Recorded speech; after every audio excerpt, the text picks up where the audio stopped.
செல்வத்தின் அதிபதியான மகாலட்சுமி தாயார் அவதரித்து ஒரு சிவபெருமான் கோவிலைப் பற்றி நீங்கள் எப்போதாவது கேள்விப்பட்டிருக்கிறீர்களா? மேற்கு நோக்கி அருள் பாலிக்கும் ஒரு அபூர்வ தட்சிணாமூர்த்தி அமர்ந்திருக்கும் அந்த தலம் எங்குள்ளது தெரியுமா? வாருங்கள், கும்பகோணம் அருகே அமைந்துள்ள ஒரு மாபெரும் தேவார பாடல் பெற்ற தலமான திருநறையூர் ஸ்ரீ சித்தநாதேஸ்வரர் கோவிலுக்குச் செல்வோம். முனிவர்களும் சித்தர்களும் தெய்வங்களும் ஆராதித்த ஒரு அற்புதமான சரித்திரம் இந்த திருத்தலத்திற்கு உண்டு. பழங்காலத்தில் சித்தீஸ்வரம் என்று அழைக்கப்பட்ட இந்த புண்ணிய பூமியில் மூலவராக ஸ்ரீ சித்தநாதேஸ்வரரும் அம்பாளாக சௌந்தரிய நாயகியும் வீற்றிருந்து பக்தர்களுக்கு அருள்பாலிக்கின்றனர். இந்த கோவிலில் பொதிந்துள்ள சுவாரஸ்யமான மகாலட்சுமி தாயாரின் அவதார கதை பல ஆயிரம் ஆண்டுகளுக்கு முன் மேதாவி மகரிஷி என்ற மாமுனிவரிடம் இருந்து தொடங்குகிறது. சிவபெருமானின் தீவிர பக்தரான மேதாவி மகரிஷிக்கு ஒரு வினோதமான ஆசை இருந்தது. மகாவிஷ்ணுவின் தேவியான சாட்சாத் மகாலட்சுமியே தனக்கு மகளாகப் பிறக்க வேண்டும் என்று வேண்டி சிவபெருமானை நோக்கி கடுமையான தவம் இருந்தார். அவரின் முக்தி நிலை தவத்தைக் கண்டு மகிழ்ந்த எம்பெருமான் சிவபெருமான் நேரடியாக மகாவிஷ்ணுவிடம் சென்று முனிவரின் ஆசையை தெரிவித்தார். இறைவனின் திருவுளப்படி அந்த அதிசயம் இங்குள்ள பிரம்ம தீர்த்தத்தில் நிகழ்ந்தது.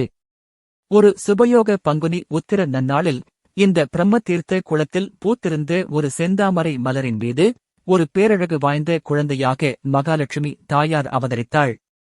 பெருமகிழ்ச்சி அடைந்த முனிவர் குழந்தைக்கு வஞ்சுளாதேவி என்று பெயரிட்டு வளர்த்து வந்தார்.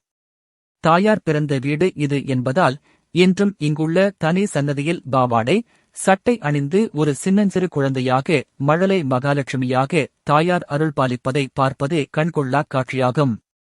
தாயார் திருமண வயதை அடைந்ததும் சிவபெருமானும் பார்வதி தேவியும் நேரில் வந்து மகாவிஷ்ணுவுக்கும் மகாலட்சுமிக்கும் தங்களது முன்னிலையிலேயே தெய்வீக திருமணத்தை நடத்தி வைத்தார்கள். இங்கிருந்து வெறும் 1 கிலோமீட்டர் தொலைவில் உள்ள நாச்சியார் கோவில்தான் மகாலட்சுமியின் புகுந்த வீடாகும்.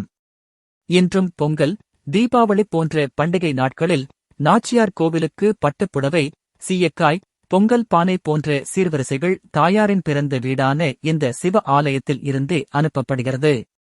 அடுத்ததாக இந்த கோவிலின் கட்டிடக்கலையில் உள்ள ஒரு மாபெரும் ஆன்மீக ரகசியத்தை பார்ப்போம்.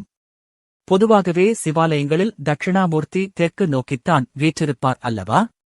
ஆனால் இந்த தலத்தில் மழலை மகாலட்சுமி சன்னதிக்கு அருகே பாரம்பரியத்திற்கு முற்றிலும் மாறாக மேற்கு நோக்கி அமர்ந்து ஒரு அபூர்வமான தட்சிணாமூர்த்தி அருள்பாலிக்கிறார்.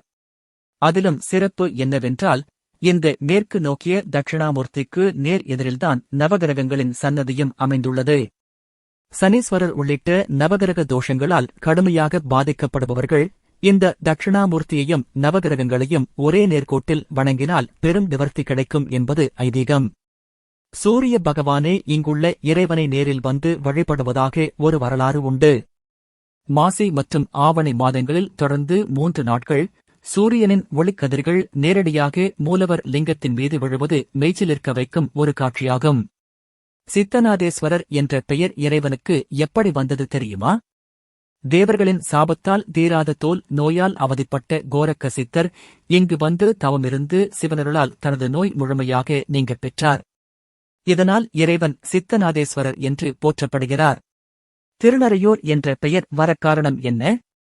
துர்வாச முனிவரின் சாபத்தால் பறவைகளாக மாறிய நரன், நாராயணன் ஆகிய இருவரில் நாராயணன் நாரை பறவையாக மாறி இந்த இறைவனை வழிபட்டு சாப விமோசனம் பெற்றார். நாரை பூஜித்ததால் இந்த ஊர் திருநறையூர் என்று பெயர் பெற்றது. ஒரே சன்னதியில் வீற்றிருக்கும் 3 சண்டிகேஸ்வரர்கள் வலது காலை முன்வைத்து 8 கைகளுடன் அருளும் அபூர்வ பிரசன்ன துர்க்கை என திருஞான சம்பந்தர், சுந்தரர், நாவுக்கரசர் ஆகிய மூவராலும் பாடப்பெற்ற இந்த தலம் ஒரு ஆன்மீக பொக்கிஷமாகும். இந்த ஆன்மீக தகவல் உங்களுக்கு பிடித்திருக்கும் என்று நம்புகிறேன். இந்த வீடியோ உங்களுக்கு பயனுள்ளதாக இருந்தால் லைக் மற்றும் ஷேர் செய்யுங்கள். இதேபோன்ற மறைக்கப்பட்ட வரலாற்று அதிசயங்களையும் ஆன்மீக ரகசியங்களையும் எளிமையாக தெரிந்து கொள்ள நமது டைப்போபீடியா சேனலை சப்ஸ்கிரைப் செய்ய மறக்காதீர்கள். Small tips, big impact. ஓம் நமசிவாய.